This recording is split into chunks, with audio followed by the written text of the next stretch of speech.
Hello students, B Com part second के paper second उद्यमिता के आधार पर तत्व फंडामेंटल ऑफ एंटरप्रेन्योरशिप में आज का व्याख्यान है उद्यमिता विकास को प्रभावित करने वाले घटक अथवा तत्व, factors of affecting development of entrepreneurship.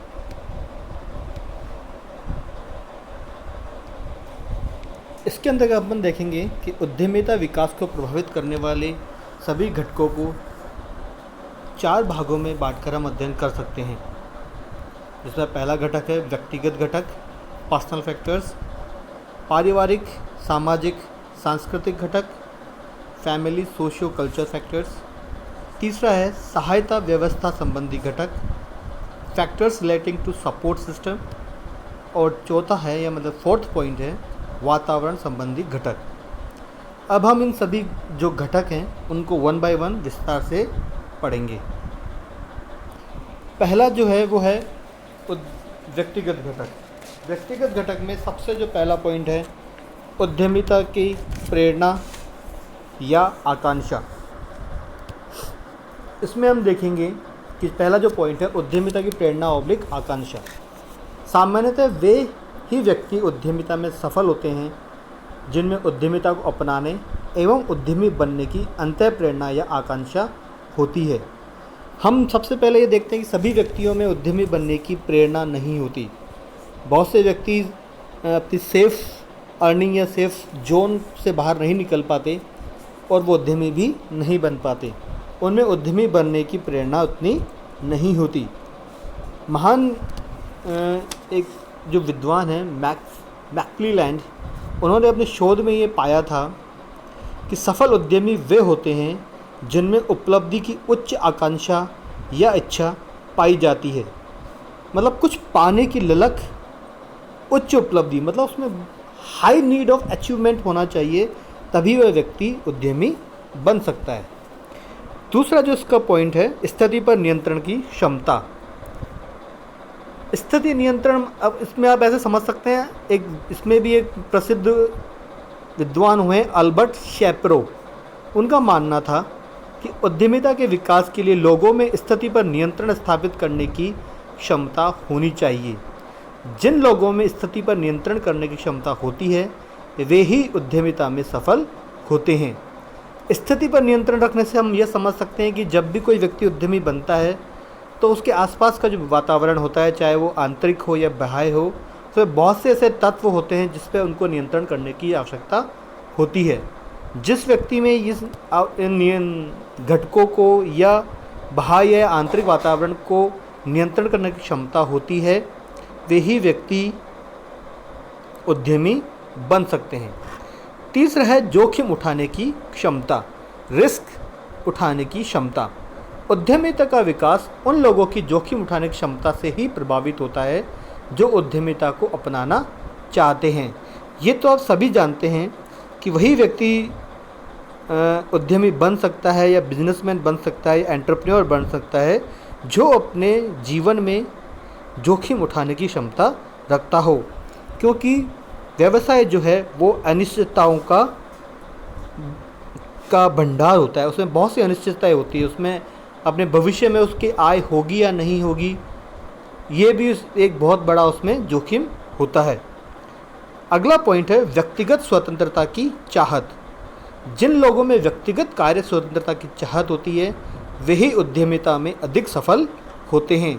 जैसा कि आप जानते हैं या समझ सकते हैं कि बहुत से व्यक्ति जो किसी के अंतर्गत कार्य करते हैं या कोई नौकरी करते हैं उनके पास उतनी व्यक्तिगत स्वतंत्रता नहीं होती। हाँ, अपन ये कह सकते हैं कि उनके पास एक लिमिटेड एक जो फिक्स इनकम है उसका स्रोत जरूर होता है, लेकिन व्यक्तिगत स्वतंत्रता या व्यक्तिगत निर्णय लेने की उनके पास में स्वतंत्रता नहीं होती। अगला पॉइंट है शैक्षिक योग्यताएं। उद्यमिता का विकास इस बात से भी प्रभावित होता है कि उद्यमिता अपनाने वाले लोगों की शैक्षिक योग्यताएं क्या क्या हैं। सामान्यतः व्यावसायिक शिक्षा एवं तकनीकी ज्ञान वाले व्यक्ति उद्यमिता में सफल होते हैं। जैसे कि आप जानते हैं बहुत से लोग MBA करते हैं, कोई प्रोफेशनल कोर्सेज करते हैं, टेक्निकल एक्सपर्ट्स होते हैं। वो व्यक्ति शैक्षिक योग्यताएं जो उनमें होती हैं वे सामान्यतः डिग्रीधारी व्यक्ति से अधिक सफल होते हैं।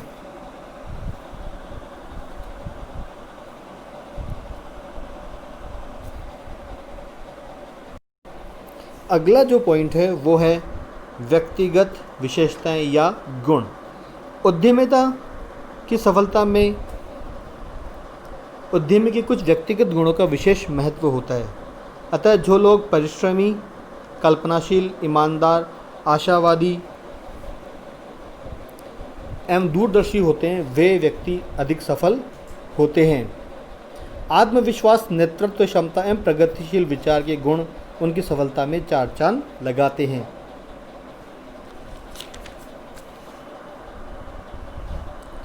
अगला जो पॉइंट है पारिवारिक, सामाजिक, सांस्कृतिक घटक, फैमिली सोशियो कल्चर फैक्टर्स। इसमें जो पहला बिंदु है वो है पारिवारिक परिस्थितियाँ। प्रत्येक व्यक्ति की पारिवारिक परिस्थितियाँ भिन्न भिन्न होती हैं। कई व्यक्तियों की पारिवारिक परिस्थितियाँ ऐसी होती हैं कि उन्हें जोखिम युक्त कार्य करने का अवसर ही नहीं मिल पाता। उदाहरण के लिए आर्थिक भार से दबे परिवार वाले नवयुवक मजबूरी में कम उम्र में ही नौकरी स्वीकार कर लेते हैं। अपन उसे यह कह सकते हैं कि जिनके पास इतनी परिवार में इतनी वित्तीय व्यवस्था नहीं होती है, वित्तीयता उतनी उपलब्ध नहीं होती है कि वो व्यवसाय कर सके। इसलिए अपन कह सकते हैं कि पारिवारिक परिस्थितियाँ भी बहुत सी बार आपको उद्यमी बनने में बाधा उत्पन्न होती है। दूसरा है परिवार एवं समाज की अपेक्षाएं। परिवार एवं समाज अपने सदस्यों से सदैव कुछ न कुछ अपेक्षाएं रखता है। परिवार एवं समाज के लोग जब अपने सदस्यों से जोखिम उठाने, स्वावलंबी या आत्मनिर्भर बनने, सम्मान अर्जित करने अथवा राष्ट्र के विकास में योगदान देने की अपेक्षा रखते हैं तो उद्यमियों के विकास की संभावनाएं अधिक होती है। अगला पॉइंट है परंपराएं। प्रत्येक समाज की परंपराएं उस समाज की भावी पीढ़ी की कार्य प्रणाली को प्रभावित करती है। प्राय कई लोग सामाजिक परंपराओं के अनुरूप ही कार्य स्वीकार भी करते हैं। जैसे कई वेश्य या अपन कह सकते हैं वेश्य का कार्य करने वाले उपयुक्त बहुत से जो बिजनेस फैमिलीज़ के जो वो व्यक्ति होते हैं वही बिजनेस अपने परिवार की परंपराओं को आगे बढ़ाने के लिए इसमें बिजनेस या व्यवसाय में आगे सक्रिय होते हैं।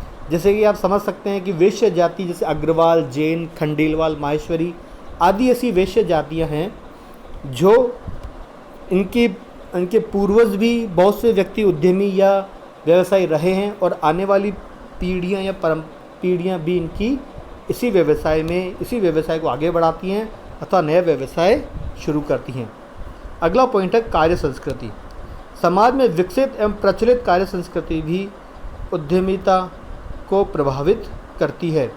यदि समाज के लोग भाग्यवादी होते हैं तथा कार्य के प्रति ठोस लगाव नहीं होता तो उस समाज में उद्यमिता का विकास नहीं हो पाता। इसके विपरीत जिस समाज के लोग कर्मवादी होते हैं, कार्य करके अपने भाग्य एवं भविष्य को बदलने में विश्वास रखते हैं, उस समाज में उद्यमिता का विकास होता है। अगला पॉइंट है परिवार का समर्थन। अगला पॉइंट है प्रेरणा स्रोत या उद्यमी। परिवार एवं समाज में प्रेरणा स्रोत उद्यमी रोल मॉडल भी उद्यमिता के विकास को प्रभावित करते हैं। प्रेरणा स्रोत मतलब आपका कोई ना कोई रोल मॉडल होता है। बहुत से व्यक्ति जो व्यवसाय करना चाहते हैं वो अपने रोल मॉडल से प्रेरित होकर उद्यमी बनने की ओर अग्रसर होते हैं। अगर कोई परिवार में उनके कोई उद्यमी हैं या ऐसा कोई व्यक्ति जैसे फेसबुक के जो संस्थापक मार्क जुकरबर्ग, रतन टाटा जैसे बहुत से ऐसे उद्यमी हैं जिनको देखकर लोग प्रेरणा लेते हैं और वे स्वयं भी उद्यमी बनना चाहते हैं। अगला पॉइंट है परिवार का समर्थन। उद्यमिता के विकास में परिवार का समर्थन एवं सहयोग भी उद्यमिता के विकास को महत्वपूर्ण रूप से प्रभावित करता है।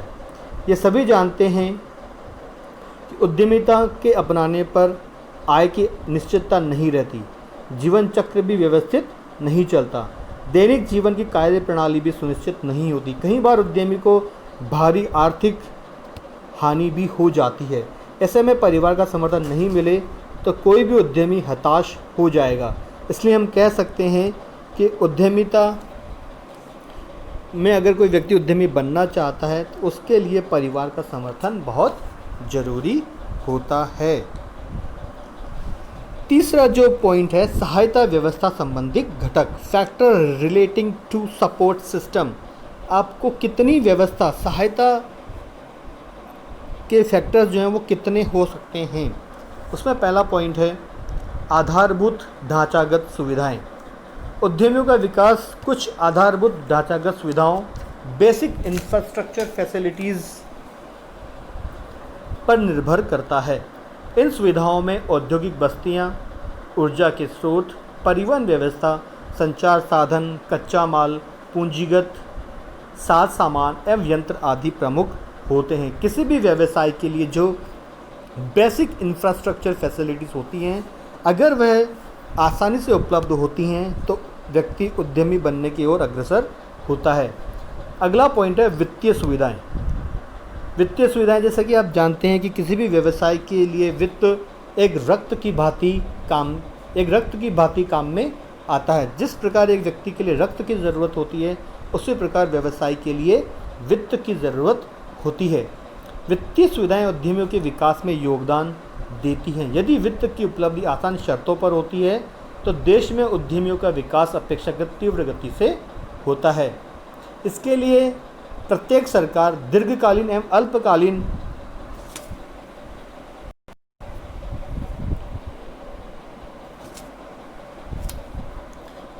अगला पॉइंट है बैंक, बीमा आदि की सुविधा। आधुनिक युग में उद्यमिता के विकास के लिए ढांचागत एवं वित्तीय सुविधाओं का होना ही पर्याप्त नहीं है।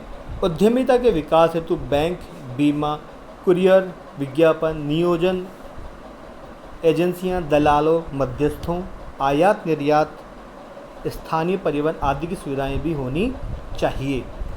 अगला पॉइंट है उद्यमिता मार्गदर्शन या परामर्श व्यवस्था। उद्यमिता को अपनाने के लिए अनेक युवा एवं अधेड़ उम्र के पुरुष तथा महिलाएं इच्छुक हो सकती हैं, किंतु उन्हें इस हेतु प्राय सही मार्गदर्शन एवं परामर्श नहीं मिलता। उनके अंदर जो छुपी हुई उद्यमिता की प्रतिभा होती है वह उभर कर सामने नहीं आ पाती। जैसा कि आप जानते हैं, उद्यमिता आप किस तरह से व्यवसाय शुरू कर सकते हैं, इसके लिए आपको वित्त कहाँ से मिलेगा, आपको मार्गदर्शन कहाँ से मिलेगा, बेसिक इंफ्रास्ट्रक्चर जो सुविधाएं आपको कहाँ से प्राप्त होंगी, इन सब की जानकारी होना आपके लिए आवश्यक है। अगर इस प्रकार का मार्गदर्शन या परामर्श की व्यवस्था आपके पास में नहीं होती तो व्यक्ति को उद्यमी बनने में काफ़ी परेशानी का सामना करना पड़ता है। पांचवा पॉइंट है शिक्षण प्रशिक्षण व्यवस्था। उद्यमिता के शिक्षण एवं प्रशिक्षण की व्यवस्था उद्यमियों के विकास में महत्वपूर्ण रूप से योगदान देती है। जिस देश एवं समाज में लोगों के लिए उद्यमिता शिक्षण एवं प्रशिक्षण की व्यवस्था सुदृढ़ होती है, यहाँ उद्यमिता का विकास तीव्र गति से होता है। बहुत से लोग इसके अंदर किसी न किसी प्रकार की नई टेक्नोलॉजी आती है या नए कार्य करने की जो सुविधाएं हैं उनको सीखना चाहते हैं। कई स्कूलों, कॉलेजों, विश्वविद्यालयों में शिक्षा एवं प्रशिक्षण की व्यापक व्यवस्था है। ऐसे कई देश हैं जिसमें उद्यमिता विकास की प्रबल संभावनाएं होती हैं। अगला पॉइंट है आर्थिक सहायता।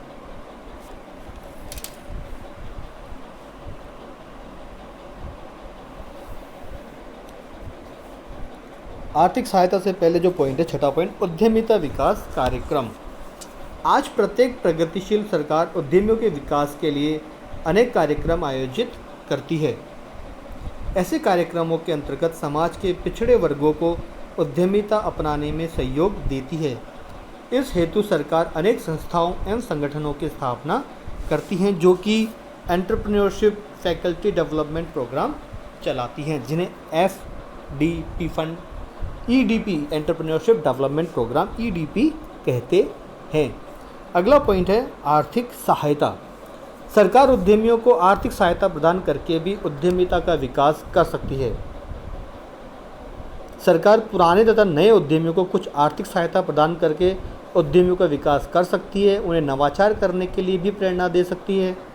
हमारे देश में आर्थिक सहायता देकर उद्यम का विकास किया जा रहा है। जैसे कि अब अभी जानते हैं कोरोना काल के अंतर्गत बहुत से व्यवसायों को जो नुकसान हुआ है, सरकार ने विभिन्न तरह की योजनाओं के द्वारा उन्हें वित्त उपलब्ध करवाने की व्यवस्था की है, जिसमें कि एमएसएमई उद्योग शामिल हैं, जिनके लिए आपने अभी सुना होगा हमारे देश के प्रधानमंत्री ने भी कई प्रकार की जो फंड रेजिंग है उनके लिए दीर्घकालीन और अल्पकालीन ऋणों की व्यवस्था की है, जिन्हें की आर्थिक सहायता नकद रूप में कम ब्याज दरों के रूप में मिलती है, जिससे कि नए उद्यमी या जो पुराने उद्यमी हैं जिन्हें किसी प्रकार से अपने व्यवसाय में घाटा हुआ है या किसी भी प्रकार से वो उसको आगे नहीं बढ़ा पा रहे हैं, उनके लिए ये महत्वपूर्ण रूप से योगदान देती है। अगला है सकारात्मक कानून एवं नीतियाँ। उद्यमिता के विकास में एक महत्वपूर्ण सहायक घटक है सकारात्मक कानून एवं नीतियाँ। जिस देश में आर्थिक, व्यापारिक, निगमीय, श्रम, कराधान आदि से संबंधित कानून सकारात्मक एवं प्रेरक होते हैं, उनमें उद्यमिता के विकास की गति तीव्र होती है। इतना ही नहीं, जिस देश में इन कानूनों के अधीन बनाई गई नीतियाँ जैसे कि औद्योगिक नीति, आयात निर्यात नीति, श्रम नीति, कर नीति, बैंकिंग एवं विदेशी विनिमय नीति, पूंजी बाजार नीति सकारात्मक उदार होती है, उनमें उद्यमिता को प्रोत्साहन मिलता है। अगला जो इसका घटक है वो है वातावरण संबंधी घटक, एनवायरमेंटल फैक्टर, जिसमें कि पहला पॉइंट है जनांकी वातावरण, यानी कि जनसंख्या वातावरण से हम कह सकते हैं देश की जनसंख्या के विभिन्न घटक एवं उनसे संबंधित सभी सूचनाएं देश के जनांकी वातावरण को बताते हैं। मतलब देश में कितनी जनसंख्या है, उनका घनत्व क्या है, अतः जनसंख्या का आकार, उसकी आय, आयु, व्यवसाय, जाति, धर्म, लिंग, उसका शैक्षिक स्तर, क्षेत्रीय वितरण आदि सभी जनांकी वातावरण को बताते हैं। उद्यमिता के अवसर इन सभी घटकों से प्रभावित होते हैं। दूसरा पॉइंट है सामाजिक सांस्कृतिक वातावरण। देश का सामाजिक सांस्कृतिक वातावरण से तात्पर्य देश एवं समाज के सामाजिक एवं सांस्कृतिक मूल्य, धार्मिक आस्थाएं, रीति रिवाज, परंपराएं, रूढ़ियाँ, लोगों में आपसी संबंध एवं व्यवहार, जीवन शैली, जीवन स्तर तथा जीवन की किस्म, फैशन आदि से है। इसी वातावरण में रहकर उद्यमी को अपना कार्य करना पड़ता है। अगला जो पॉइंट है आर्थिक वातावरण। आर्थिक घटकों से ही आर्थिक वातावरण का निर्माण होता है। देश के आर्थिक विकास की स्थिति, मुद्रास्फीति, मंदी, तेजी, सरकार की उद्योग नीति, आयात निर्यात नीति, कर नीति, लोगों को रोजगार के अवसर, सरकारी श्रम नीति, बाजार में प्रतिस्पर्धा आदि सभी से मिलकर आर्थिक वातावरण का निर्माण होता है। ये सभी परिस्थितियाँ उद्यमिता के विकास को प्रभावित करती हैं। अगला है तकनीकी वातावरण। देश का तकनीकी वातावरण देश में तकनीक के विकास एवं उपयोग को प्रभावित करता है। तकनीकी वातावरण नवाचार के अवसर भी उपलब्ध कराता है। अतः हम ये कह सकते हैं कि उद्यमिता के विकास को बहुत निकटता से प्रभावित करता है, क्योंकि जिस देश में टेक्नोलॉजिकल एनवायरनमेंट होता है, अच्छा एनवायरनमेंट होता है, जहाँ के लोग टेक्नोलॉजी से ज़्यादा फ्रेंडली होते हैं, वहाँ के लोग उद्यमिता की ओर ज़्यादा अग्रसर होते हैं। पांचवा पॉइंट है वैधानिक वातावरण। वैधानिक देश में उद्योग, व्यापार, वाणिज्य के नियमन हेतु बनाए कानूनी प्रावधानों एवं नियमों की संपूर्ण व्यवस्था देश का वैधानिक वातावरण बनता है। इसी से संपूर्ण देश की उद्यमिता की क्रियाओं का नियमन होता है। अगला जो बिंदु है वो है राजनीतिक वातावरण। देश का राजनीतिक वातावरण देश को राजनीतिक स्थिरता या अस्थिरता प्रदान करता है। स्थिरता के वातावरण में ही देश की सभी नीतियां एवं नियम एक उचित समय तक स्थिर रहती हैं। जैसा कि आप जानते होंगे कि अगर देश की जो राजनीतिक वातावरण है, या अपन कह सकते हैं अगर सरकार के पास अच्छा मैंडेट होता है, अगर व्यवसायियों को लगता है कि सरकार लंबे समय तक अपना कार्यकाल पूरा करेगी, अपना तय कार्यकाल पूरा करेगी, स्थिरता का जो वातावरण बनता है सरकार के प्रति, वो वातावरण भी उद्यमियों को उद्यमिता की तरफ अग्रसर करने में महत्वपूर्ण भूमिका निभाता है। इस प्रकार ये स्पष्ट है कि देश और समाज का वातावरण उद्यमिता के विकास को प्रभावित करता है। उद्यमिता के विकास में वातावरण की भूमिका, विशेष रूप से सामाजिक आर्थिक की भूमिका की भी महत्वपूर्ण होती है। आज के व्याख्यान में इतना ही।